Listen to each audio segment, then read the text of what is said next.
Hello everyone, welcome to Alex's Study Point.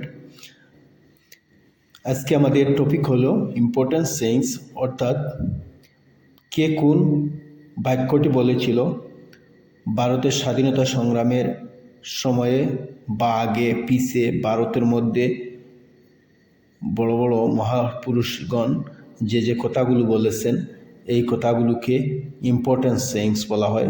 Back to Vedas Dayananda Saraswati বলেছেন, India is for Indians.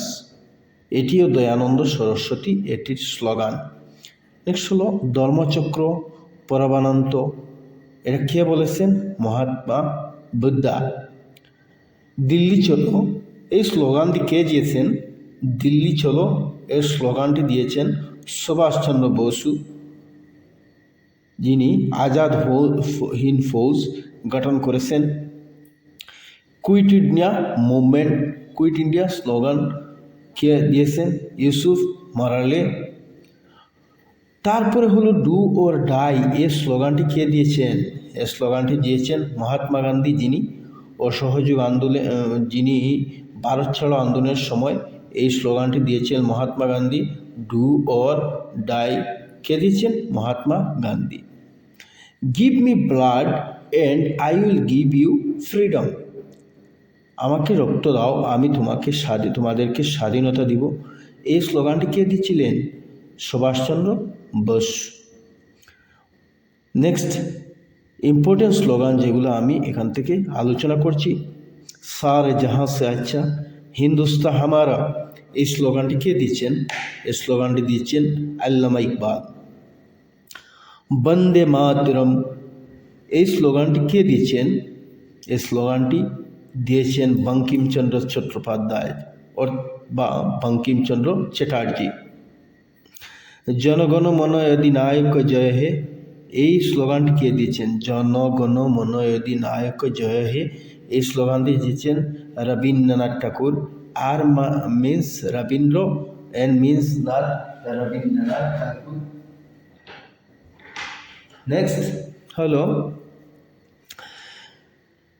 Red fight and unit, কে ये slogan দিয়েছেন? B আর আম্বেদকর। জয় জওয়ান জয় কিষান, এই স্লোগানটি কে দিয়েছেন? এই স্লোগানটি দিয়েছেন লাল বাহাদুর শাস্ত্রী। জয় জওয়ান জয় কিষান জয় বিজ্ঞান, এই স্লোগানটি দিয়েছেন অটল বিহারী বাজপেয়ী, যিনি ভারতের former prime minister of India, ভারতের প্রাক্তন প্রধানমন্ত্রী ছিলেন অটল বিহারী বাজপেয়ী। জয় হিন্দ, এই স্লোগানটি কে দিয়েছেন? জয় হিন্দ স্লোগানটি দিয়েছেন সুভাষচন্দ্র বোস। আরাম হারাম হে, এই স্লোগানটি কে দিয়েছেন? এই স্লোগানটি দিয়েছেন জওহরলাল নেহেরু। এখানে ইম্পর্টেন্ট স্লোগানগুলো আমি আলোচনা করেছি। হ্যালো, ওয়েলকাম টু আলিক্রিস স্টাডি পয়েন্ট। আজকে আমাদের টপিক হলো অল্টারনেটিভ নেমস, অর্থাৎ অন্য নাম, কয়েকজন বড় বড় ব্যক্তি মহাপুরুষ যাহাদের নাম ইতিহাসে লিপিবদ্ধ, এরা অমর হয়ে আছে, এদের নাম ইম্পর্টেন্ট যেগুলো আমি আজকে আলোচনা করব। বাবা সাহেব, যিনি তাহার অরিজিনের নাম হলো ভীমরাও রামজি বি আর আম্বেদকর। তারপরে হলো বাপু মহাত্মা গান্ধী, যাহার অরিজিনের নাম হলো মোহনদাস করমচাঁদ গান্ধী। চাচা, যাহার অরিজিনের নাম হলো জওহরলাল নেহেরু। সি আর, যাহার অরিজিনের নাম হলো সি রাজা গোপালাচারী। দেশবন্ধু, যাহার অরিজিনাল নাম হলো সি এফ এনরয়েজ। তারপরে হলো ফাদার অফ ইন্ডিয়ান আনরেস্ট, যিনি হলেন Bal Gangadhar Tilak. Father of local self government, যাহার অরিজিনাল নাম হলো লর্ড রিপন।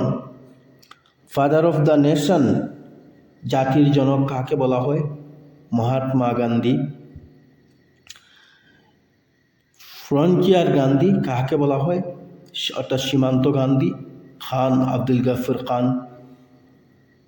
তারপরে হলো grand old man of India, ভারতের লৌহ মানব কাকে বলা হয়? দাদাভাই নৌরোজিকে ভারতের লৌহ মানব বলা হয়। গুরুদেব, তাহার অরিজিনাল নাম হলো রবীন্দ্রনাথ ঠাকুর। ইন্ডিয়ান বিসমার্ক, যিনি ছিলেন সর্দার বল্লভভাই প্যাটেল। ইন্ডিয়ান নেপোলিয়ান, যিনি হলেন সমুদ্রগুপ্ত। নেক্সট হলো লাল বাল পাল, যিনি কাকে বলা হয়? লালা লাজপত রায়, বাল গঙ্গাধর তিলক অ্যান্ড বিপিন চন্দ্র পাল। লোকমান্য, যাহার অরিজিনাল নাম হলো বাল গঙ্গাধর তিলক। মহামানা, অরিজিনাল নাম হলো পণ্ডিত Madan Mohan Malviya. Man of iron অর্থাৎ আয়রন ম্যান অফ ইন্ডিয়া কাকে বলা হয়? সর্দার বল্লভভাই প্যাটেল। নেক্সট হলো মাদার অফ ইন্ডিয়ান রেভলিউশন কাকে বলা হয়? মাদাম ভিকাজি রুস্তম চামা। নেতাজি কাকে বলা হয়? সুভাষচন্দ্র বসুকে নেতাজি বলা হয়। নাইটিঙ্গেল অফ ইন্ডিয়া কাকে বলা হয়? উনি হলেন Sarojini Naidu. Parrot of India অর্থাৎ তুতিহীন কাকে বলা হয়? আমির খসরু, ওনাকে ভারতের তোতা পাখি বলা হয়। প্যাট্রিয়ট অফ প্যাট্রিয়টস কাকে বলা হয়? সুভাষচন্দ্র বোস। এই হলো অল্টারনেটিভ নেমস কয়েকজন বড় বড় মহাপুরুষের।